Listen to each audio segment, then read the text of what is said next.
What are the top stories for 2021? Well, stick around and find out. Hello and welcome back to my channel. This is Justin Cappuccino of Sashes&Scripts. Before we begin, please hit the subscribe button and click the notifications bell for more pageant-related content. So today, what we will be talking about are the events, the personalities, and the stories that shape pageantry in 2021. And a warning, before we continue with this video, I hope that everyone will not be very onion-skinned when it comes to the topics that we're going to be discussing today, because a lot of these topics are a little bit on the sensitive side, and it might rub people the wrong way if they're too or they're overly sensitive about stuff. So if you're still with us at this point of the video, then let's proceed with the list. First on the list, we have the mishaps and the issues that happened during the Miss World Philippines pageant. This pageant was very inundated with a lot of issues, and nakita natin yung mga nangyari during the pageant, yung ilang beses siyang na-postpone, ilang beses siyang na-move ng alleged na dapat venue dito, naging venue doon. And marami rin yung naging issue doon sa mga kandidata themselves. And the biggest issue that was left in this pageant was the bullying issue that happened on Joy Barcoma, which is one of the candidates in the pageant. At nakita natin yung hindi maayos na pagresolba, or rather the issue itself wasn't resolved by the end of the pageant. And this, this bullying issue, maraming naging bali-balita, maraming naapektuhan na mga candidates, hindi lang si Joy. Even several candidates were allegedly, dragged down for smoking, for alleged, misbehavior during the pageant, at walang naging resolution at the end of the pageant. Hindi nalaman kung totoo yung mga naging paratang, hindi nalaman kung may naparusahan doon sa mga naging issue, na mga nagkalat ng supposed na issue, hindi nagkaroon ng resolution doon sa conflict among candidates. And when one candidate, is crying to the media and telling her story, dapat naging mas maayos yung pag-handle ng pamunuan ng Miss World Philippines doon sa naging issue, and instead what they did was to sweep the issue under the rug. And then later on in the pageant, marami ding nangyari na hindi naging maganda, katulad nung naging prop sila sa supposed to be na campaign, election campaign ng isang kumakandidatong nasa pamunuan ng pageant. Naging masyadong mahaba yung naging finale ng competition, aside from the fact that it was supposed to be held in allegedly held in Resorts World, and then na-move siya to another venue dahil naapektuhan sila ng lockdowns. And then during the finals, yung buong pageant itself umabot ng 6 or close to 7 hours. So ibig sabihin doon, yung mga kandidata mula nung kinaumagahan ng pageant, hindi pa kumakain, hindi umiinom ng tubig, just to preserve yung look nila for the entire day. Kasi may mga kandidata na hindi umiinom purposely, or hindi kumakain purposely para yung kinain nila, hindi sila maging bloated, hindi sila magmukhang bloated on camera. And I think nakapekto yun sa mga candidates, because marami sa kanila, mukhang pagod during the pageant. And the fact that ang daming naging sponsors kung mahaba yung pageant, ang daming naging special awards, naging dragging tuloy yung buong competition itself, to the point that the eventual winner, Tracy Maureen Perez, fell on stage because of probably lack of sugar in her body or in her system. And very detrimental yun sa mga kandidata, because mangangatog talaga ang tuhod mo, mauubusan ka ng lakas na tumayo on stage. So overall, the pageant ended up like it was a big mess. And I think hindi sanay ang mga pageant fans sa ganito kagulo na pag-set up ng pageant, and hindi tayo satisfied doon sa overall na nangyari doon sa mga issues, kung paano hinandle ng organization yung issues na lumabas during the pageant itself. And I hope that they will be able to learn from this dahil hindi siya maganda sa imahe ng Miss World Philippines. Second on the list is the issues that happened during the Miss Universe Philippines competition, where a set of vloggers said very unkind and very detrimental words to a pageant candidate, to one of the candidates of the MUPh competition. A lot of people pinuna yung mga naging critique ng mga taong involved, because it was not helpful, it was not kind, it was not nice, it was it was condescending in tone, and I think that is one of the reasons why naging malaking issue siya on pageantry. And the difference kasi when you are doing a critique versus you're doing merely criticism is that you're only pointing out the negative flaws, the negative things na nakikita mo. Hindi siya nakakatulong doon sa tao na nakaka-receive ng criticism. Unlike a critique where you tell them what is good, what is bad, and what are the areas that can be improved on, plus how to improve on that areas, that is basically what a critique is supposed to be.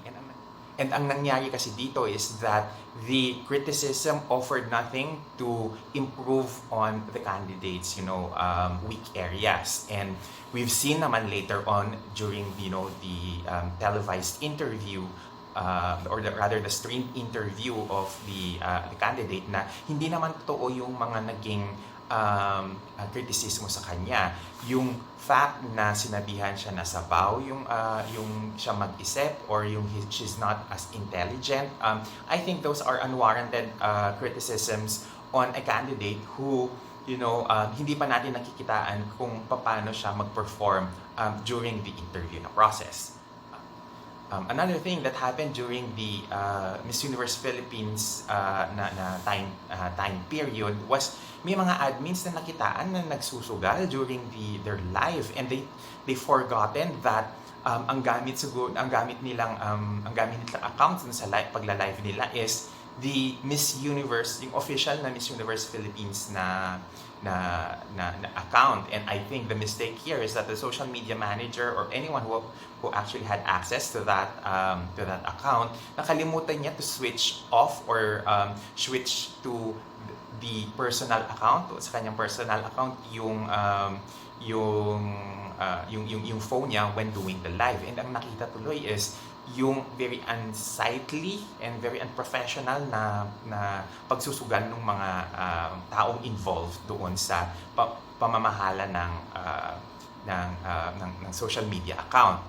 If it were in a professional setting, if it were a actual na social media setting where it is run by truly trained na professionals, then that would have made people get fired or get terminated, kasi that is detrimental to the branding of the pageant. And I think that this case should have been handled in a very professional manner, and it should have been, it shouldn't have been swept under the rug or just, move on like nothing happened. I think na this is a learning experience for those people who handle social media pages, that there comes a responsibility with such access.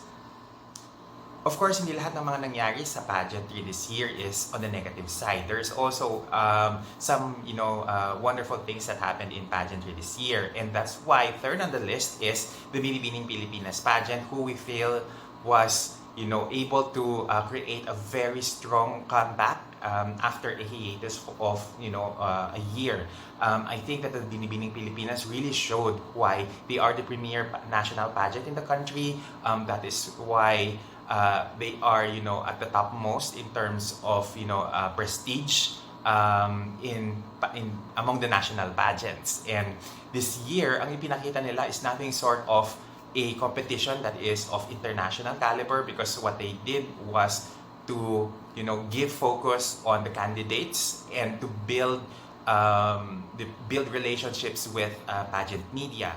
The first thing that they did this year was to post individually the national costumes of the candidates so that it gives a highlight on the national costumes designers. Ang nangyari kasi is in the past, lahat ng mga national costume is ina-upload nila ng sabay-sabay into one folder on Facebook. This year, unti-unti nilang nilabas yung mga candidates' national costumes and then explain on each post kung ano yung pinagmumulan ng inspiration ng mga candidates ay ng mga national costumes na yon, and yung sino yung nag-design, and that gives a spotlight not only on the candidate themselves but on the designers who created some of the most marvelous national costumes in the competition. Then next thing that they did was to create something new in the eyes of pageant fans, and they introduced augmented reality when viewing these national costumes in exhibits or in their laptops online, and nakita mo na nabuhay yung mga candidates national costumes when they presented their costumes using your phone's AR augmented reality na filter or app. I'm not sure what the right terminology is on that. Another thing that I think Binibining Pilipinas was successful in doing is that inilapit nila yung mga candidates, yung mga winners nila sa mga pageant press, and they did not give preferential treatment on print and media broadcasters lang. What they did was they allowed pageant bloggers to interview, to make content about their girls. After nilang manalo, yung mga winners, yung mga crown queens, nabigyan sila ng very unconventional na media week. They allowed YouTube content creators, they allowed vloggers to interview them, and nabigyan sila ng spotlight unti-unti, isa-isa, and that's one of the things that that is very admirable with the Binibining Pilipinas organization, is that hindi lang print and TV media yung nabigyan ng pagkakataon na makausap sila at ma-interview sila, but even online press were also given that opportunity, and I think that that also created a sense of belongingness with the organization, unlike other pageant organizations na pili lang yung gusto nilang mga press na mag-cover ng kanilang mga girls, and medyo pahirapan yung pag-i-interview, yung proseso ng pagkuha ng approval ng interview for these girls na gusto nilang interviewin on their different platforms. Another thing that the Binibining Pilipinas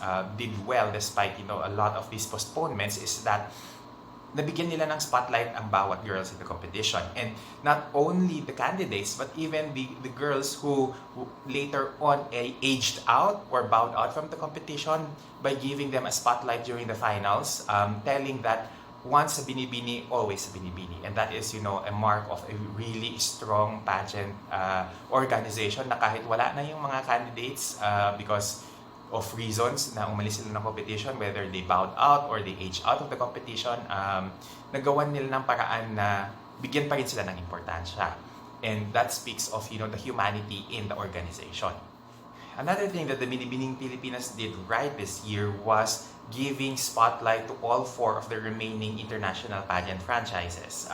Di naman kaila na nawala na sa kanila ang Miss Universe Philippines in 2020, and then in this year nawala din sa kanila yung Miss Supranational na franchise. However, this didn't stop them from lifting up the other franchises that they have.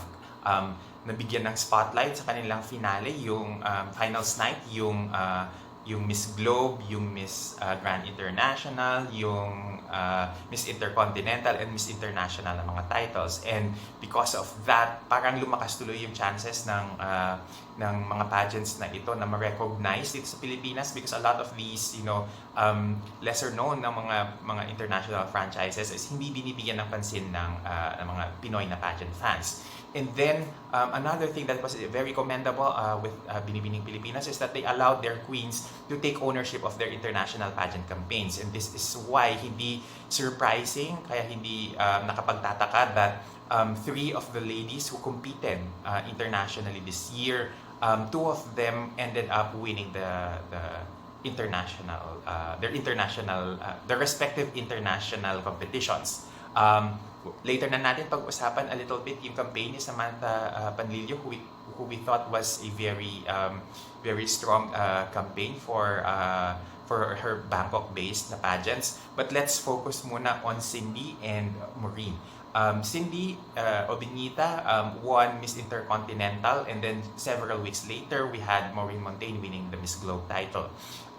Itong dalawang girls na ito, very visible yung kanilang input in their pageant campaigns, kaya hindi nakapagtataka that they ended up with the title. Once binigyan ng Binibining Pilipinas ng freedom ang mga girls to choose their team, to choose their glam teams, their own national national costumes, their own gowns, sino yung gagawa ng mga wardrobes nila for the competition, it allowed them the freedom to take ownership of their own international campaigns. And this is where nangingibabaw ang Binibining Pilipinas sa ibang mga national competitions dahil hindi sila masyadong mahigpit or hindi nila masyado hinahawakan sa leeg ang mga girls.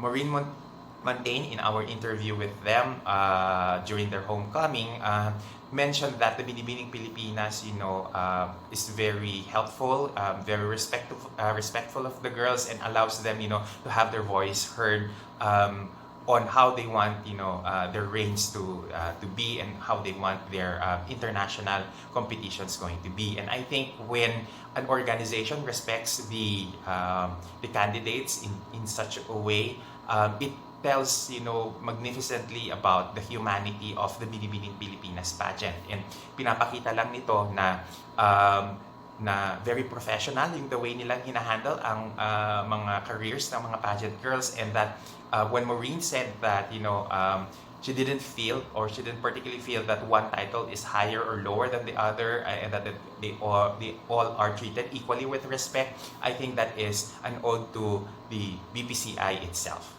Next on the list, we have the Miss Grand International Pageant, who gave us two amazing shows in March of this year and later this December for their 2020 and the 2021 edition.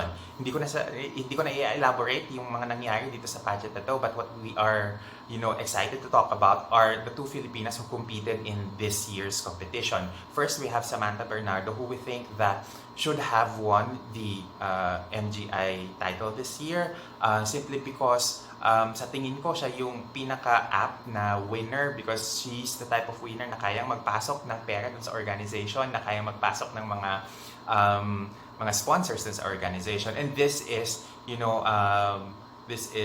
evidenced by the fact that after niyang makoronahan as first runner-up, nagtagal siya doon sa Bangkok for several weeks.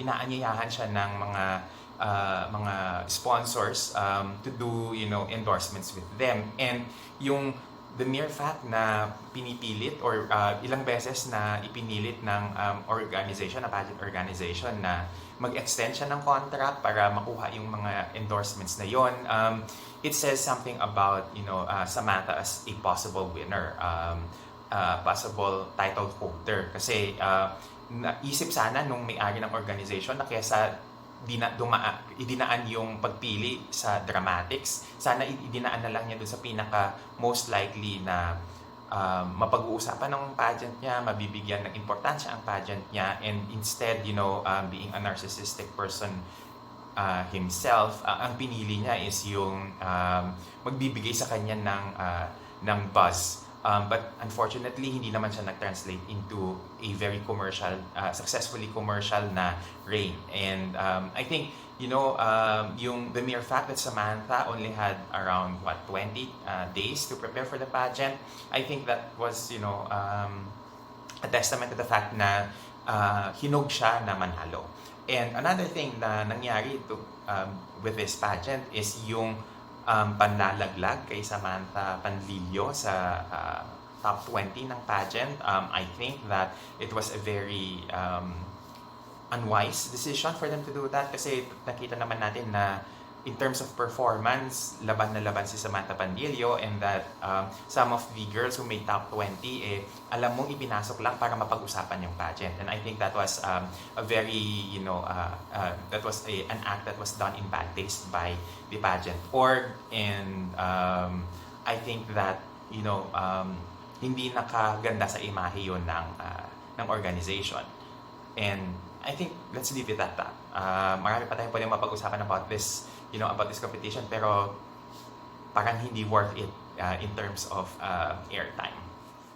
Fifth on the list is the recently cancelled Miss World pageant. Now, ang nangyari kasi dito is that contrary to what people think, na there was only 17 na mga candidates and staff na naapektuhan or nahawa with the coronavirus.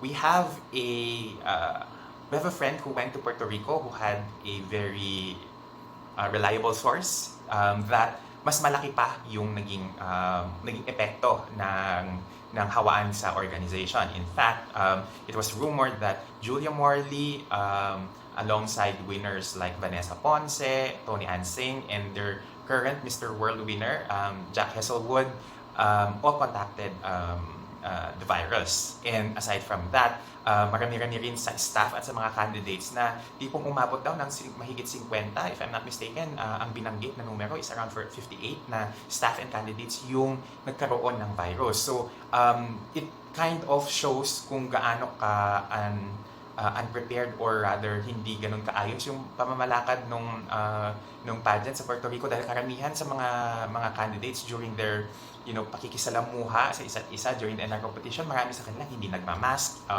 hindi nasusunod ang social distancing, and parang walang pandemya na nangyari. Kaya kapag tinitignan mo yung mga photos nila, mangilan-ilan lang yung may suot na mask, and it's not surprising tuloy na nagkaroon ng hawaan sa organization. Now, what happens is, parang sinunod niya lang yung nangyari sa Miss World Philippines, na it's supposed to be that the MWP would happen around March of this year, then na-move ng July, and then na-move ng around September and October na month. So, parang ang nangyari nito, parang sumunod lang din ang Miss World na after nilang i-set up yung pageant ng Disyembre, ngayon mapopostpone siya 3 months later because according to the press release ng Miss World organization is that mag-resume yung pageant sa Puerto Rico around 90 days later. I think this is one of those reasons, or rather one of those instances na safety should come first. Sixth and final on the list is the issue on the paid voting, paid viewing, the pay-per-view issues of several national and international pageants. This year, nakita natin na marami sa mga pageants ang nag-monetize or nagmo-monetize na ng kanilang mga content. And this is something that we've seen earlier in the year, where the prelims, or rather the national costume competition, are paywalled in the Miss Universe na competition, which was held in Hollywood, Florida. Another thing that happened was the multiple voting and paid competitions, or rather paid levels at the Miss Universe Philippines competition, where in order for a candidate to make top 30 or make top 15, top 20 of the pageant, kinakailangan nilang magbayad for a placement. A lot of pageant fans are a little bit icky on this matter, because a lot of fans feel that in order for a candidate to make it into the top 30 or the top 15 semi-finalists, they need to earn their spots, meaning they need to perform well on different aspects of the competition, whether it's the swimsuit, the evening gown, the interview portions of the competition. And when 3 or 2 spots of the top 30 or top 15 is reserved for those candidates na kayang magbayad, parang lumalabas tuloy na hindi by merit but rather by financial capability, pumapasok yung mga candidates na ito doon sa mixed.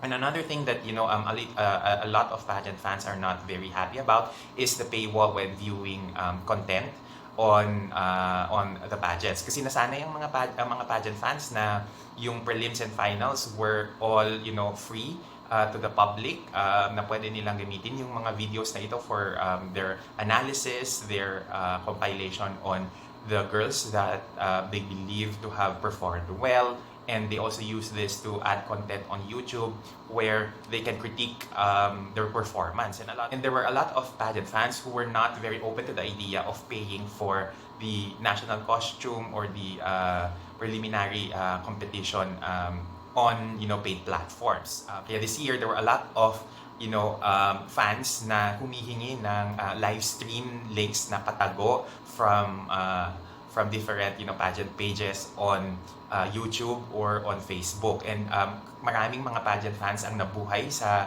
mga ganitong mga bootleg kumbaga na live stream. And I think that only shows the fact that pageant fans are only willing to to pay for content when it is a content that is of value to them.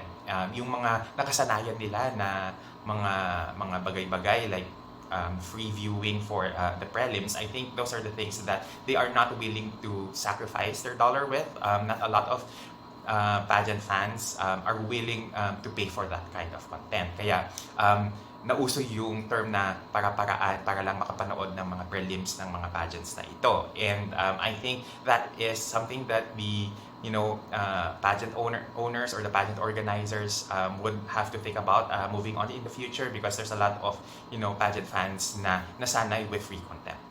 So that is our list of the biggest news stories in pageantry for 2021. I hope that you will join us in 2022 together as we celebrate the upcoming national pageant season.